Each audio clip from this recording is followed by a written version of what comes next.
Today on The Dead Life, I'll be answering your questions. I get so many questions, so thank you for calling in. Think of me as a resource for your spiritual needs. I'm here to help you to navigate your path. I'm a friend with unique insight into the realm, so let's get going.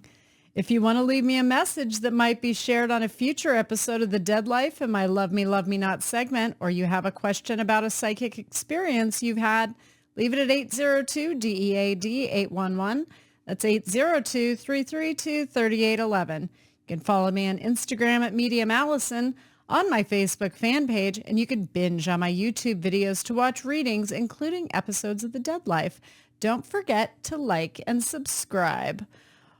Well, Joe, welcome back. Yes. For the millionth time. Welcome back, even though it's your home. Maybe even the last time in this studio. I know. I was going to say, for people who are regular listeners and most especially viewers on YouTube, you'll notice that our office is starting to get dismantled. So the recording studio is coming down. We've rented like a new space and very nice office for a new business we're starting. And so we have a media room there, and that's where we'll be recording the next episode. So I'll have to show them around. Yeah. So let's go ahead and take the call-ins. We had so many, it's going to take weeks to get through all of them, but I try and break it up a little. So if you've called months ago and didn't get a response, it doesn't mean we're not going to answer it. It just means there are many of them. So be patient. We'll get to you when we can. So who's our first caller? Okay. I don't have a name, but I have a recording. Okay. Hi, I was just leaving a message about a dream, and I didn't know if you're still doing those episodes. I've listened to a couple of them. But maybe you can interpret it too, because you're pretty good at it. Thanks. But my mom passed 3 years ago, and my dad passed this 8 weeks before her. And when about 3 weeks after she died, of course I was very upset, and she came to me in a dream looking like she would, like in the present day. And she said, hi, and she was there, and I ran to her, and I said, oh my God, Mom, I said, you're here. And I said, are you with Dad? And she said his name, and she's like, show her you're here, and his name. So he, like, was like an apparition, like not his full body, but I could kind of see him. And he was just smiling, but he was appearing to be like a younger version of himself. And then she said, and I kind of went to her and I said, oh my God, I have so many questions. And she pulled up a chair and she goes, well, come here and sit by me. So I went to sit by her, and I started crying so hard because I missed her so much that I woke myself up crying. So when I woke up, I wanted to go back to sleep because I just liked that feeling of being with her again. And so anyway, just seeing what your take is on that, and thank you so much.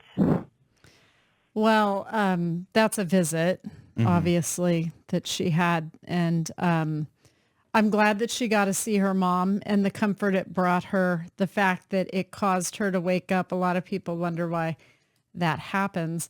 If they see that their appearance and interaction with you is upsetting you, often they'll pull their energy back. So it seemed like she got overcame with emotion, and that's what woke her up, right? Well, here's the thing. We can't really control that, especially in dreams. So she's just going to have to get used to having those visits, and then you've already gotten all of that reaction out, and you're not upset anymore. Instead, you're sitting down talking to her and engaging with her, and then you don't wake up so quickly.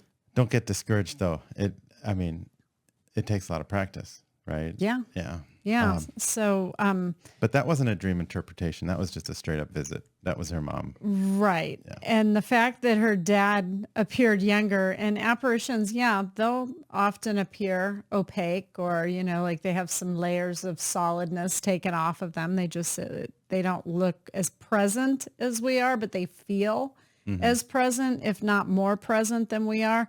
But the fact that it was a younger version of himself, when I bring them through for clients, they always revert to the age they were the happiest or a younger version to convey to us that they're well and whole and good.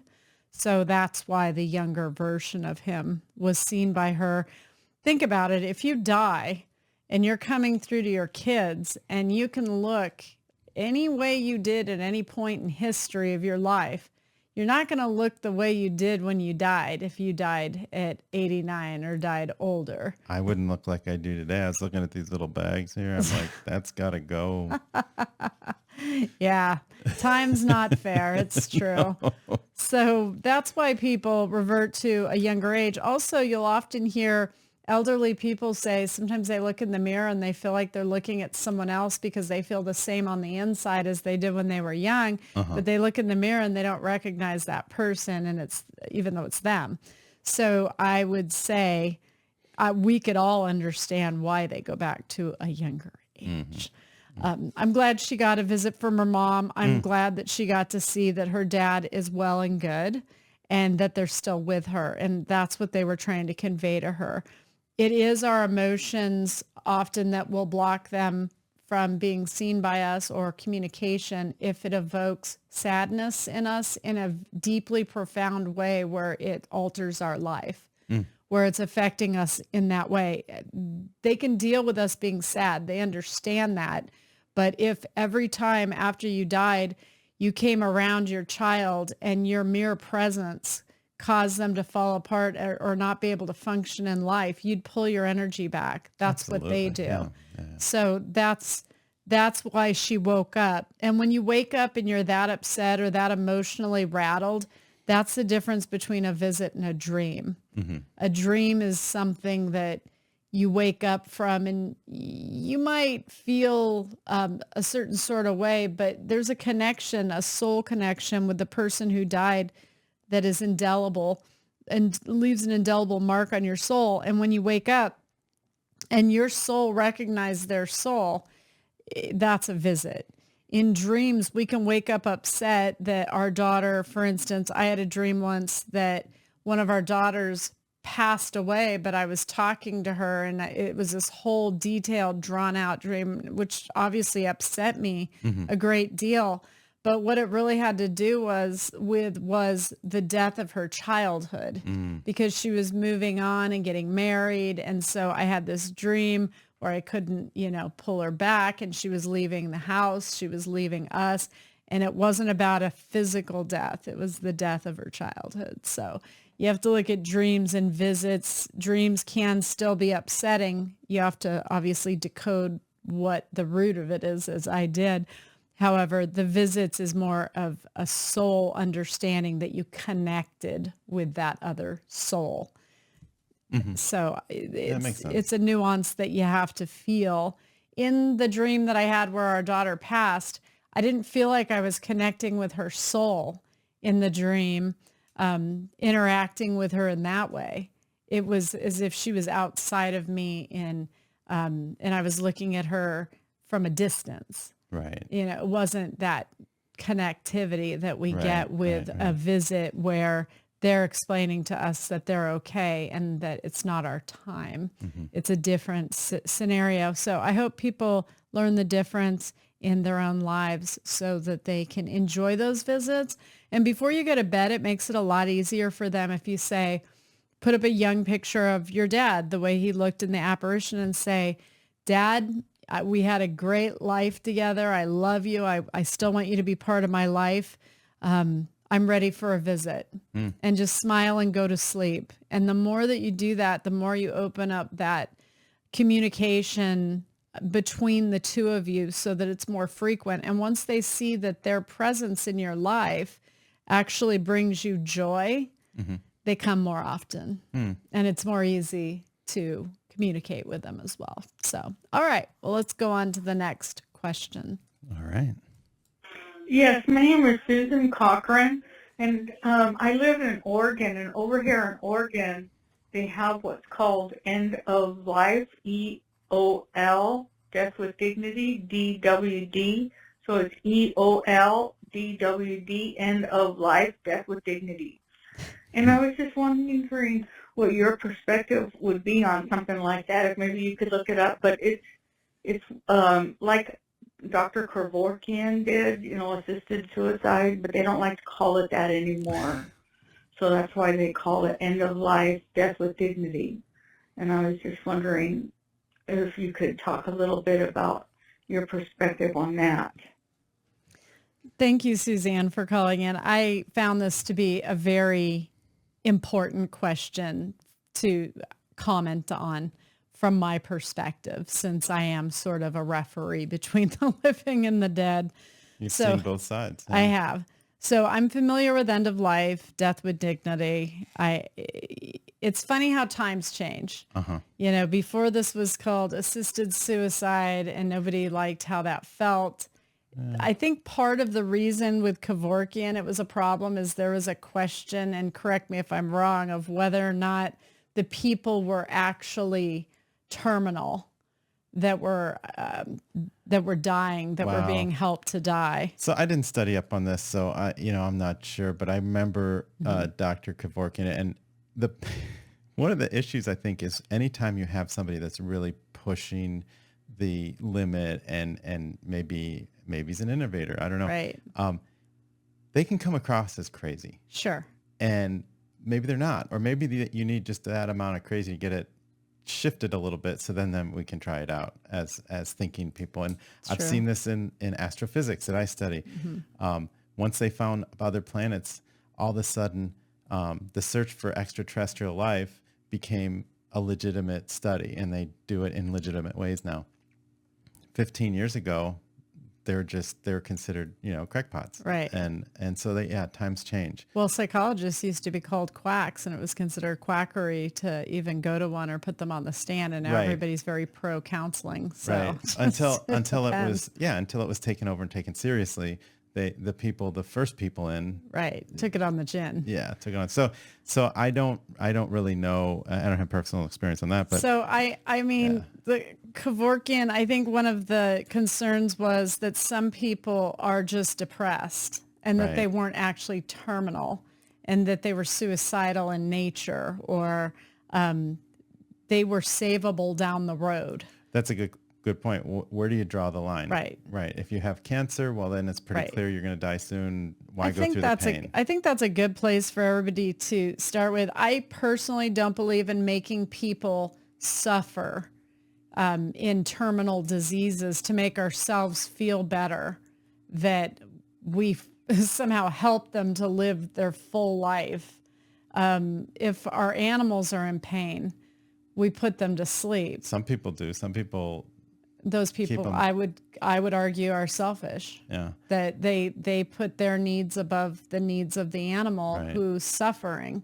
And in this instance, if there is potential for them to be able to save them, say, in 2 years or 5 years, I would say that they have to be the ultimate arbiter of what they want and what works for them. Because if you have a terminal disease, that means you're going to die unless some miracle happens. And some people would say, well, you hold on for that miracle. It's like, well, who are you to tell other people how to live their life? I would argue for the patients. Well, if the patient went through and could, make that choice, not all patients are in that position.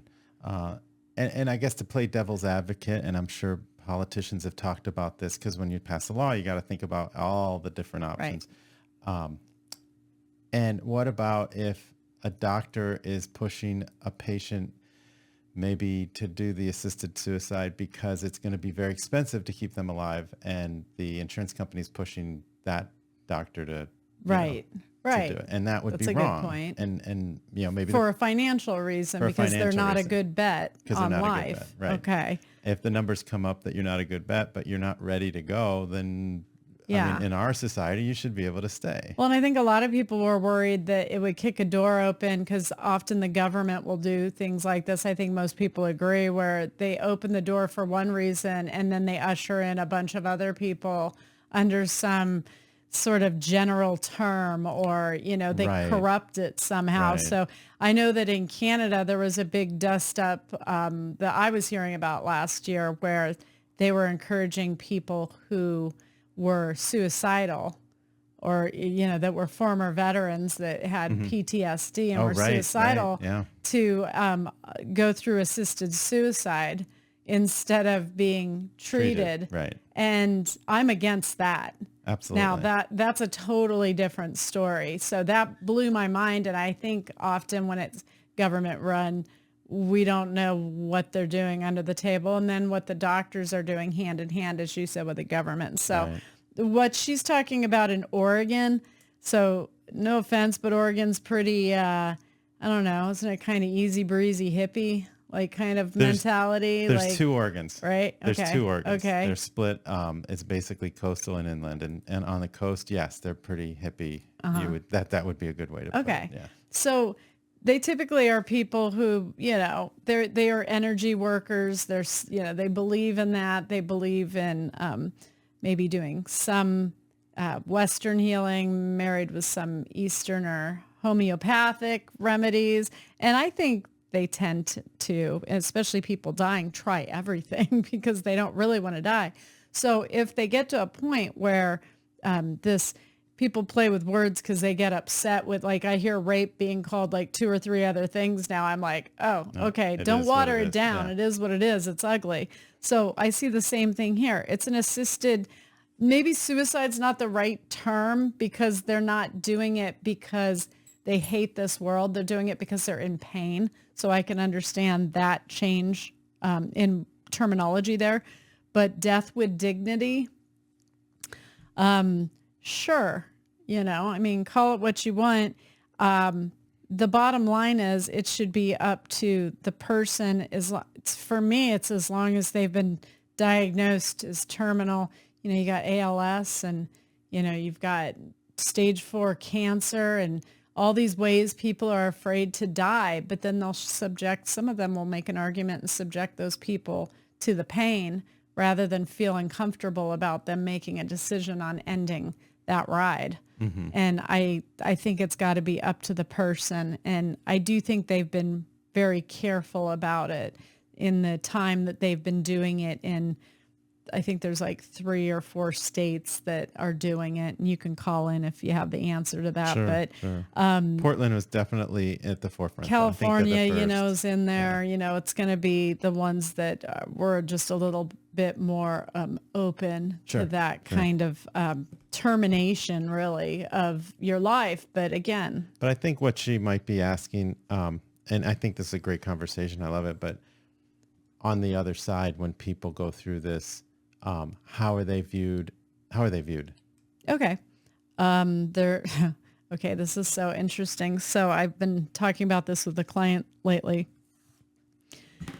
So we had the pet psychic on, the animal communicator, not too long ago. And I've noticed in readings that when I bring animals through, and I don't do animal readings, they sometimes come through the people that I have there, or I've done it for like a really good friend, but I really don't do those.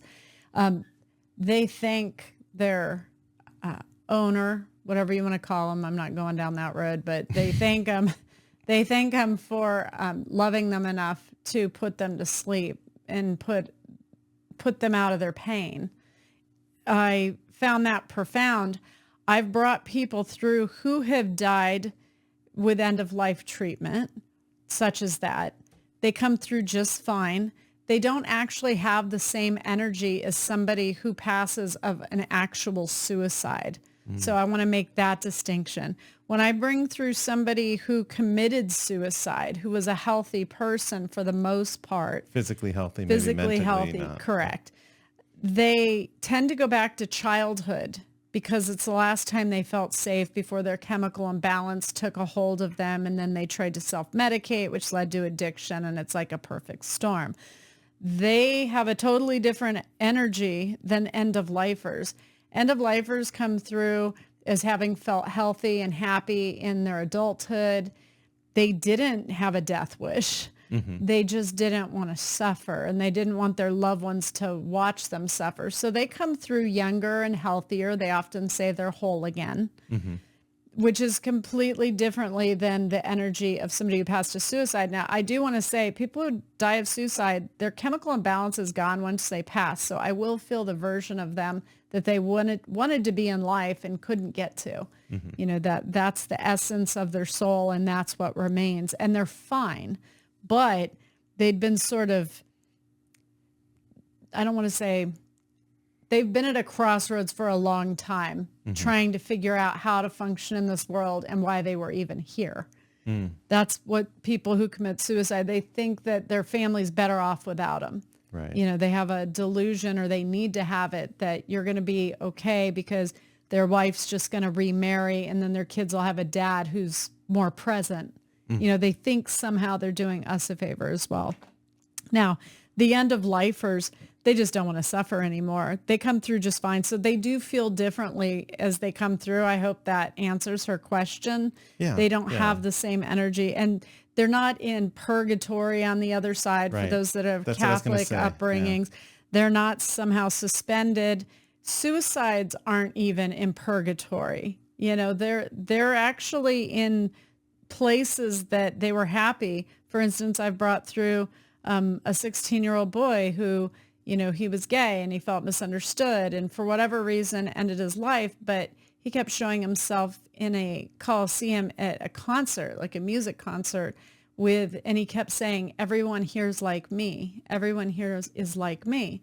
And so this was a place of comfort and happiness and youth for him, and where he belonged.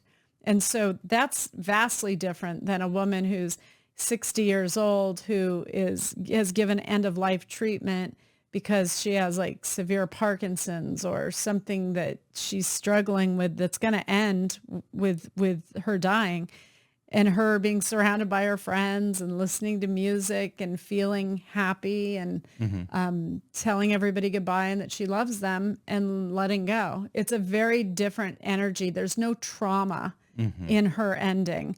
In the 16-year-olds, there was trauma because of the shock waves it sent through the family and the living people left behind. The end of life, everybody says, for end of life treatment, how terribly sad, but they've had time to mentally prepare themselves for it and to adjust and to say goodbye. It's very different. That was what was crossing my mind as you're talking, was that these aren't decisions made lightly. They take a long time, and it's not just the person, it's the whole family. Correct. And so on the other side, they'll It's a concerted effort. That energy Yes. will come with them. Right. So there's no trauma in their energy when they cross. It's just they're different.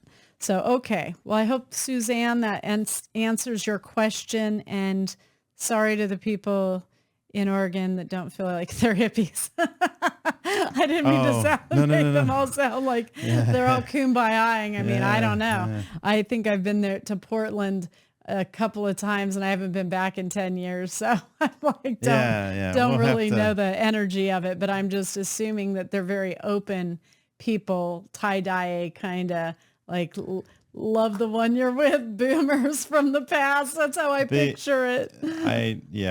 There's a student at my job that was from Portland. He's graduated, but he would wear tie-dyed shirt and tie-dyed pants. Nailed it. A San Francisco tuxedo? Like, what do you call that? So, and thank you to my listeners for tuning in. Joe, you'll be back soon, no doubt. Love having you in house. In my house. Thank you for tuning in. You can catch me next Tuesday for a fresh episode of The Dead Life. I'm Allison Dubois. This is The Dead Life. And to all of my believers out there, don't stop believing.